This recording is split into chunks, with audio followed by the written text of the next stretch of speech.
ఎవరండి దేవుని స్వరం విని భయపడేది చెప్పండి? పాపం చేసేవాళ్ళు.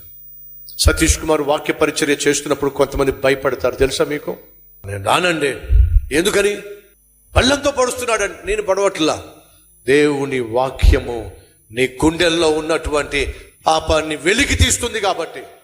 ముళ్ళు దిగింది అనుకోండి, ముళ్ళు దిగినప్పుడు మనం ఏం చేస్తాం? సూదితో ఆ ముళ్ళును పైకి తీసే ప్రయత్నం చేస్తాం.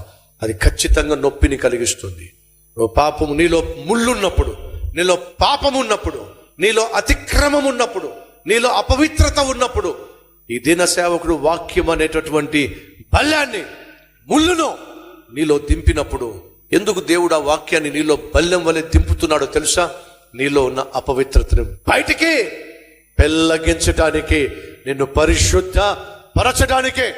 ఈ విషయాన్ని మర్చిపోద్దని ప్రభు పేరట మనం చేస్తున్నా. ఆదామా, నువ్వు ఎక్కడా వెతుక్కుంటూ వచ్చాడండి ఆనాడు మనిషిని సృష్టించిన దేవుడు.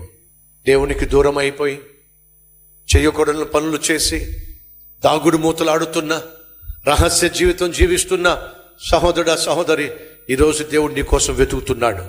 ఎక్కడున్నా? ఈరోజు బయటకు వచ్చి ప్రభుతో చెప్తావా? ప్రభువా, ఉండకూడని చోట ఉన్నానయ్యా, వెళ్ళకూడని చోటకు వెళ్ళానయ్యా, చేయకూడని నేను చేశానయ్యా, నన్ను క్షమించయ్యా అని నువ్వు దేవునికి పశ్చాత్తాపంతో నిన్ను నువ్వు అప్పగించుకుంటే ఎంత బాగుంటుంది.